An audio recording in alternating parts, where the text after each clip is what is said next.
She wasn't military, just a widow in a sundress, wondering like she still belonged.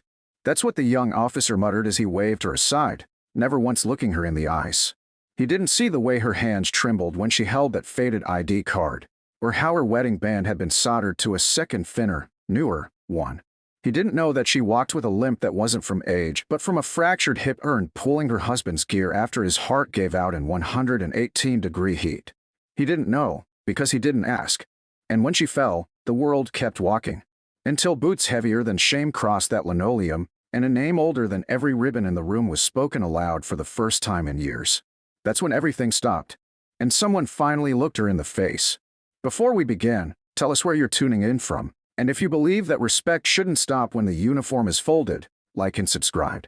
Because what happened to Maria Alvarez never should have happened, but what came next might just restore your faith in what honor really means. The morning sun filtered in soft through the slatted windows of the base exchange, scattering across polished tiles and casting long, golden beams between rows of uniform racks and discount bins. It was Family Day Saturday, and the BX was humming with activity. Young soldiers in pressed ACUs scanning shelves for energy drinks, parents wrangling kids near the commissary line, and retirees moving slower, taking it all in like museum curators of their own fading era. Maria Alvarez stepped in quietly through the side entrance, unnoticed at first.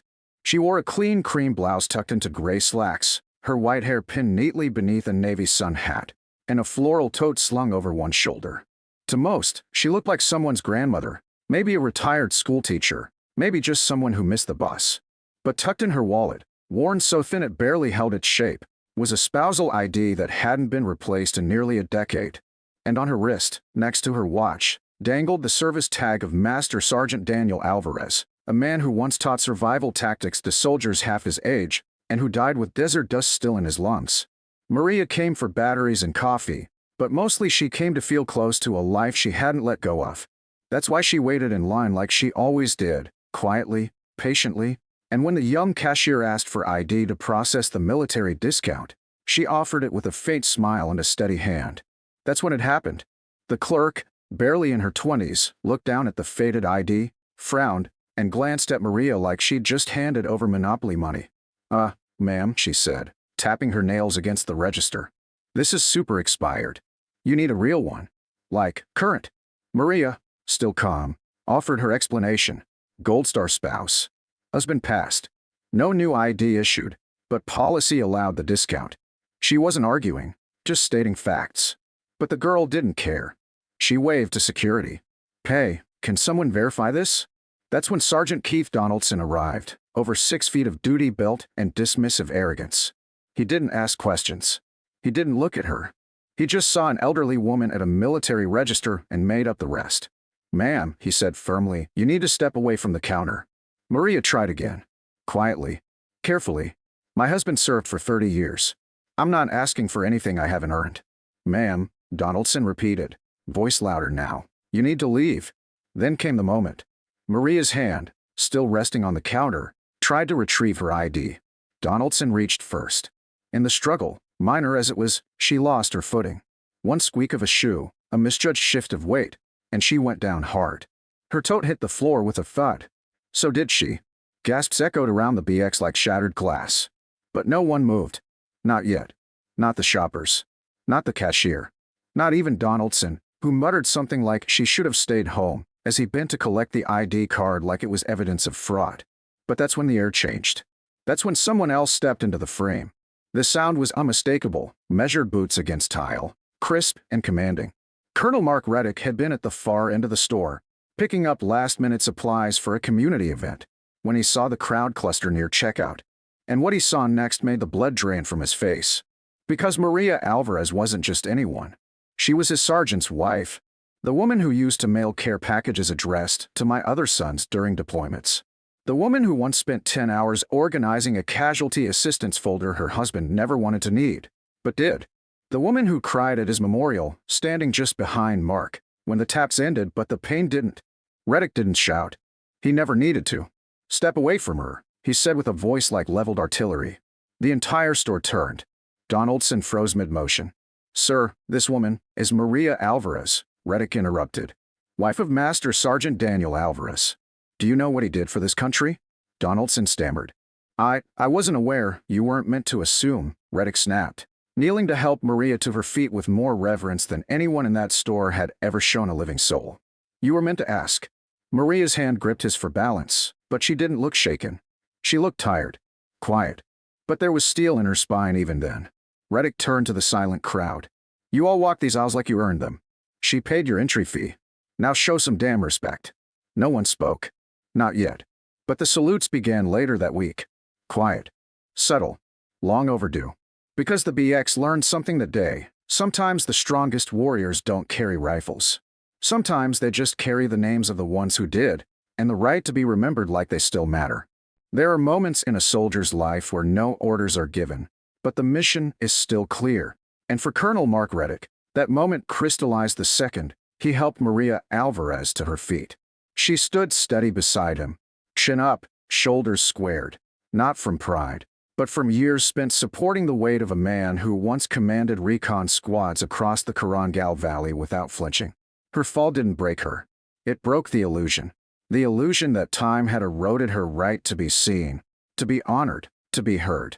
The BX had gone silent, and the silence held as Colonel Reddick turned, not to shout, but to correct, and the temperature in the room dropped like a snapped salute.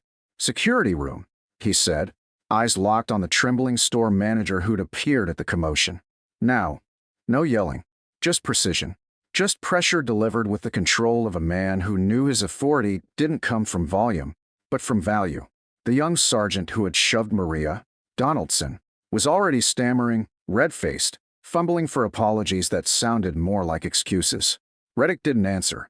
He simply walked, his hand lightly guiding Maria, every footstep an indictment of everyone who had stood still while she lay on the ground. The crowd parted instinctively. Those who hadn't spoken up now couldn't look her in the eye. Others moved aside with hands half raised in a silent, shamed salute. They reached the security office quickly. Reddick stepped in, nodded once at the guard at the console, and reviewed the footage himself. No commentary, just a long, loaded silence. The grainy video showed everything. Maria offering her ID, the smug expression on the cashier, the lazy arrogance of Donaldson's approach, and the fall, hard, loud, sudden. Her tote spilled. Her knees cracked the tile, and no one moved until he did. Reddick exhaled once, low and controlled. Print every angle. Send it to my office. I want names, timestamps, and statements from every witness who didn't intervene. Sir, the chain of command is secondary to honor, he cut in. You work on this base, you wear the base on your back.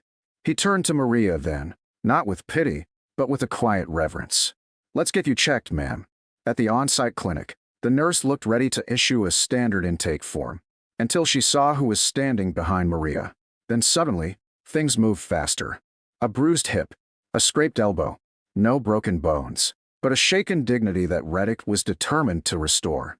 Word spread before the printer could finish the first frame grab. Within 2 hours, the incident had made its way through group chats, duty rosters, even local military spouse forums. Gold Star Widow thrown down at base exchange. The subject line read, paired with a blurry still of Maria mid-fall and the unmistakable shadow of Colonel Reddick leaning forward like a wall about to move. By noon, the base commander had been notified, and by 1:30 p.m., Maria Alvarez was seated in the commander's conference room with a glass of water she hadn't asked for and a full formal apology being drafted, not by a PR team, but by the commander himself, Brigadier General Anna Lowell. She arrived without fanfare, but her entrance was no less commanding than Reddick's had been. Reddick stood when she entered. So did Maria. Mrs. Alvarez, General Lowell said, her voice steady and sincere. On behalf of this installation and the nation you and your husband both served, I offer a full and formal apology. She paused. But I don't expect that apology to erase what happened. I expect it to change what comes next. And it did. Because before Maria could respond, Lowell stepped aside and revealed what she had ordered. Not a press release, not a forced handshake, not a photo op, but a new policy, printed, signed, effective immediately. BX staff were now required to undergo a new mandatory training module, Spousal Legacy Recognition, a program designed to educate every civilian and active duty employee on the rights, recognition, and legacy of military spouses and Gold Star families. But that wasn't the moment that made Maria's hand tremble. It was when General Lowell placed something soft and folded on the table beside her. A new ID, issued personally, stamped with today's date, laminated fresh, valid indefinitely. No one should ever have to prove they belong, Lowell said. Especially not someone who never stopped showing up after the flag was folded. Maria swallowed hard. Her eyes shimmered, but she didn't cry. She nodded. Once. Softly. And then she spoke, finally. Thank you, she said. And it was the way she said it that made every officer in the room sit up straighter. Because it wasn't just gratitude. It was closure that had waited too long to arrive. That afternoon, Colonel Reddick escorted her to her car himself. No security detail. No convoy. Just him, walking beside her the way he once walked beside her husband on a runway in Kuwait after a rescue op that nearly went south. He didn't say much. Neither did she. But before she opened her car door, she looked at him and said, Daniel always said if anything ever happened to me, you'd come find me. Reddick gave her a small, solemn nod. Ma'am, he said quietly, I didn't have to find you. You were always where you belonged. It was the rest of them who needed to remember it. And with that, Maria Alvarez drove home, not as a forgotten widow or a misunderstood shopper, but as the woman who reminded an entire base that service doesn't end with the soldier. Sometimes it just keeps walking in their shoes. It didn't take long for the story to outgrow the BX. By the end of the week, it had reached the Pentagon, the governor's desk, and half the Gold Star spouse networks across the country. But Maria Alvarez didn't ask for any of that. She didn't sit for interviews. She didn't post a thing. She simply returned home to the house her husband built with his own hands in the years between deployments. The walls were still hung with framed citations and dusty commendations he never talked about, and beside the TV was a bookshelf lined with photo albums no one had opened since the funeral, until now. Because Maria began answering letters. Handwritten ones. From spouses who hadn't spoken aloud in years. From sons who'd watched their mothers endure silence in the commissary. From cadets who had seen the video and wanted to understand what legacy actually looked like. And she wrote back to every single one. Meanwhile, at the base, things had changed. Sergeant Donaldson had been reassigned, not in punishment, but in humility. General Lowell made sure of that. We don't throw people away, she'd said. But we make damn sure they understand who they ignored. And Donaldson did. Word was, he was seen weeks later at the chapel cleanup, sweeping the front walk, quietly nodding at every older couple who passed. No one ordered him to. No one needed to. The lesson had landed. Inside the BX, the atmosphere had shifted too. The cashier? She quit. Quietly. No one chased her down. But the space she left behind was filled by someone new. A Gold Star daughter with a name badge that read, Ask me why I'm here. The policy Colonel Reddick helped draft went live that same month. And the program? Spousal legacy recognition? It became mandatory not just for staff, but for active duty as well. They taught it during week 1 of onboarding. They showed the footage, not to shame, but to remember. But none of that, none of it, matched what happened 4 months later. The ceremony wasn't flashy. That's how Maria insisted it be. No flags, no camera crews, just a gathering at the BX entrance. Morning light gleamed off the glass as Colonel Reddick adjusted the microphone, General Lowell standing beside him, silent and squared. Cadets lined the sidewalk. Veterans filled the benches. Even the male clerks stood still. In front of the entrance, bolted into the tile, was a small bronze plaque, no larger than a hardcover book. But the inscription carried weight that couldn't be measured in inches. It read, To the ones who stood beside the ones who stood for us. Your service never ended. It just changed uniforms. Beneath the quote, one line. Maria Alvarez, Gold Star spouse. Honored here. Remembered always. Reddick didn't give a long speech. He didn't need to. Sometimes you don't need a bugle or a folded flag, he said quietly. Sometimes you just need one person to stand up when everyone else looks away. Maria stepped forward then. No cane. No help. Just the same quiet grace she'd carried since her first day on base in 1979. She looked out over the crowd, nodded once, and placed something gently beside the plaque, a worn service tag on a fraying leather cord. Her husband's. He told me once, she said, voice soft but clear, that courage isn't loud. It's the hand that stays steady when everyone else shakes. No one spoke after that. They didn't need to. The silence wasn't heavy this time. It was sacred. The kind that says we finally see you. A week later, new recruits began arriving. Most didn't know the full story, just pieces of it. The fall, the colonel, the plaque. But they were told something during orientation. Before you can serve with honor, you must recognize it. And then they were taken, not to the parade ground, not to the rifle range, but to the BX. And there, in the early hours of the day, they stood in silence at that plaque. Not out of tradition, but out of truth. Maria Alvarez didn't become a symbol because she wanted to. She became one because for one breathless moment, she was invisible, and then the right person chose to see. That's all it took. Not a medal, not a protest, just boots stepping forward instead of standing back. And even now, if you visit that BX, you'll see it. Sometimes in the way the young private opens the door for an old woman with tired eyes.